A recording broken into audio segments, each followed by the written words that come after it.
to the Best in Heritage. My name is Russell Briggs. I'm the Chief Experience Officer at the Australian Museum in Sydney, Australia. And today we're talking to Laure Barakina, who is in charge of educational and cultural programs at the Centre des Mémoires Montréalaises in Montreal, Canada. Welcome, Laure. It's very nice to meet you and to speak with you. Thank you. Nice to meet you. We wanted to start out with some general questions about the MEM and the Centre d'Histoire, and then we can talk a little bit about the award that you won. So can you tell us about the beginnings of the Centre d'Histoire and how the Centre des Mémoires Montréalaises grew out of it? Yeah, so the Centre d'Histoire de Montréal was founded in 1983. And it's a museum. It was a museum about the history of the city of Montreal. And but early it developed an approach based on oral history and highlighted the Montrealers' stories. So the small stories behind the city's great history. And the Centre d'Histoire de Montréal was located in a former fire station. So it's a small building, and it became too small. So the MEM, Centre des Mémoires Montréalaises, was born from the desire to expand the Centre d'Histoire de Montréal. And the museum moved to Montreal downtown and redefined its mission. So today, the MEM encourages an appreciation for the diversity of Montreal's identities through authentic and inclusive experiences that invite citizens tell their story and connect with each other. Oh, thank you. That sounds really interesting. I look forward to learning more about that. Can we talk about you for a moment? You have a background as a cultural mediator before joining the museum. What kind of work was that, and how did that prepare you to work at the MEM and for this kind of project? Yeah, so I work for several cultural organisms like museums, historical societies, festivals, and cultural mediation is to work with artists and to work with the story and some content that we develop. And for the project, Montreal in 5 Senses, I was particularly inspired by my work at Festival Quartier Dance. It's a contemporary dance festival that developed workshops in community organizations. The workshop were animated by professional dancers, and it made me aware of the importance of the body, and I discovered how the body can be a powerful tool of communication and mediation. During the workshop, the participants communicated a lot through movements without speaking. And you can see here the different ingredients of the Montreal in 5 Senses project. So workshop in the community, a collaboration with artists that I love, and a sensitive approach. Oh, that's really interesting. And how did you decide to base your program around the 5 senses? It's a good question, and I don't remember exactly why I chose this angle, but I wanted to counter the perceptions of museums as elitist institutions, and I wanted to build a project around universal and accessible thematics. So the idea imposed itself because it's an easy way to enter in communication with people.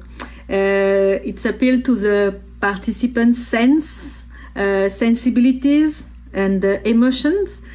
Seemed like a perfect way to spark discussion about the city and invite people to share their impression and experience. And it was very funny because sometimes in some workshop there is some participants were a little reluctant at what is it, what is a museum, I don't want to do this.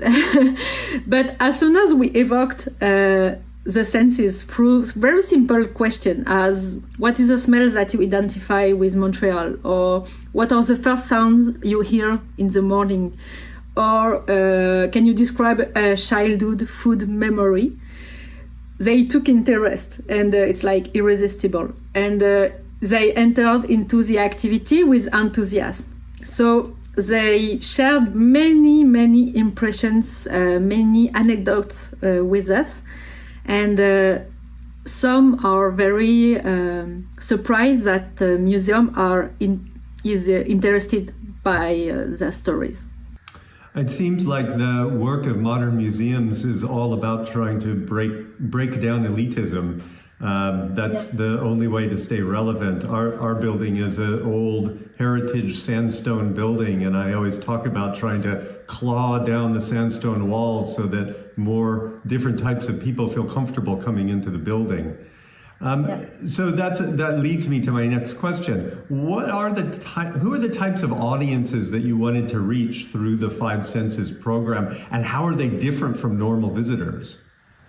It's an interesting story how we found the audiences, because for the creation of the new museum, we worked with citizen committees composed with very different people, and they accompanied us throughout the process. And they are the ones who made us aware of our non-visitors and the people less connected to the museum. So we worked with them, and they helped us to target the audiences we need to reach. So we decided to work with women, people with disabilities, people from disadvantaged communities, older people, teenagers, and cultural communities. They are very different.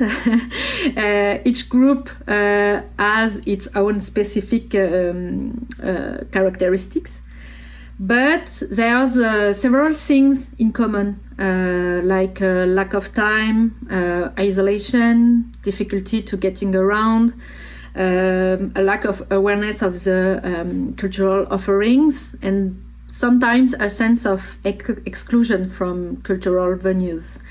So we wanted to set up a project that would provide an opportunity to meet them and to know them better. That's really interesting, and such a different type of audience that museums normally can get into the building. The most challenging types, in fact, to getting communities that don't traditionally visit, or to get people that are in age groups that don't normally want to go to museums. So I think one of the ways you did that was to work with a team that was maybe different from sort of a normal museum team. It was really diverse set of artists and community networkers. So how did you choose that team, and what was it like working with them? Yes, it's a personal choice, because I love to work with artists, because I know that they can bring original and sensitive approach. So I look for artists that had a link with the senses. So for example, I found a photographer, Youssef Choufan, for the site. For the hearing, I found Chantal Dumas and Magali Babin, who are two sound artists. I also wanted that the partners or the artists to have an experience, a sensibility for cultural mediation, and to have already worked with the chosen audiences, because to go to a community organization, it's different than to be on a scene or a museum or a gallery. So, for example, Natasha Clitandre is a visual artist who is very interested by the smell of the city, but she has a lot of experience with the audience, like a woman or teenager. And for me, it's very, very important to have this sensibility and experience. For the taste, it's more difficult to find someone because I wanted to work with a chief or a cook, but sometimes this person don't work with community organization or this sort of audience. But finally, I found Melissa Simard, which is a food lover, and she founded Tour de la Table, which is a food guided tour in Montreal, and she has experience with the audience. And finally, for the touch, and it was my best idea, perhaps. I contact the RAM. It's an association for people who are blind and visually impaired. So we worked with Anne Jarry, with a person visually impaired, and it was very, very inspiring to work with these 6 people because there are two artists for the sound, for the hearing, but so 6 people, fantastic. That's a great set of people, and it also makes me wonder what Montreal smells like. Yes, it's true. But if someone asked me what Sydney smells like, I wouldn't know what to say. Maybe it smells like the ocean and the eucalyptus trees. So it was one of the things that struck me about your accomplishment is that how ambitious it was to run so many workshops. As part of the offering. Did you learn some lessons from starting up these programs? What worked and what didn't work, and why did you choose to run so many? I would say that the biggest challenge of this project is coordination and logistics. Donc finding the organizations, contacting them, taking time to discuss with them, to know the audience, to know the needs of their audience, finding a date when everyone is available. So this requires someone dedicated to the project to coordinate the projects. It's the difficulty, the principal difficulty of the project. Otherwise, it's a very enjoyable project. It allowed us to create a network of community organizations that are exciting about visiting the museum and who could become partners for exhibitions or cultural programming in the future.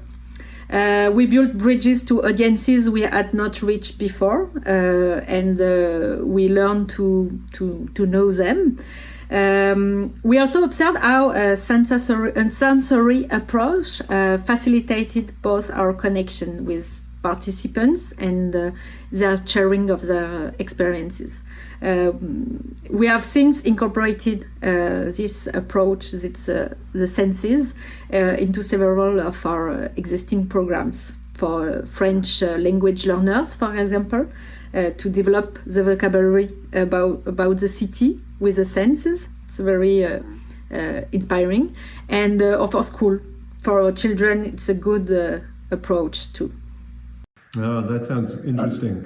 And you probably started to answer this, but what do you think were the specific innovations that impressed the Canadian Museums Association jury to award you your award?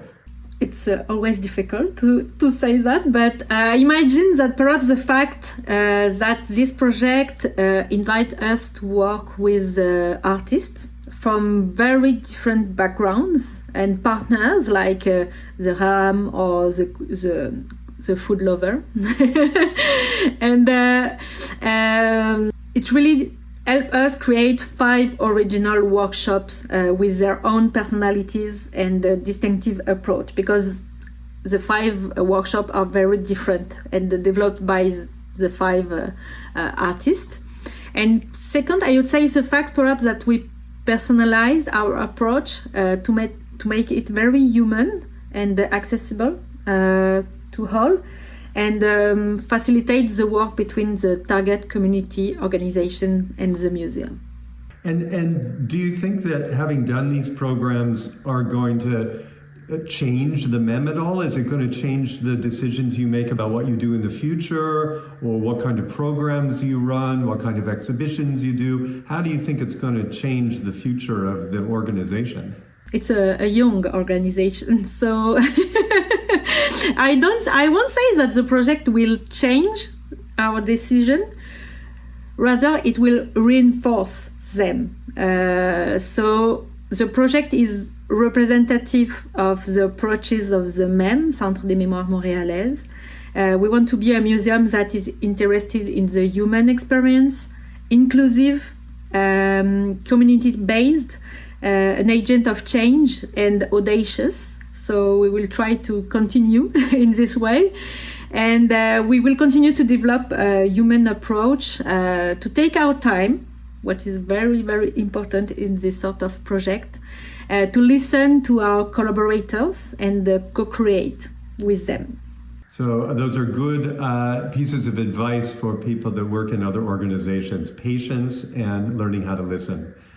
I think that's very, very good, and a very good way to wrap up this interview. I wanted to congratulate you once again on the achievement of this program, and also to say merci beaucoup for talking with us today and being part of Best in Heritage.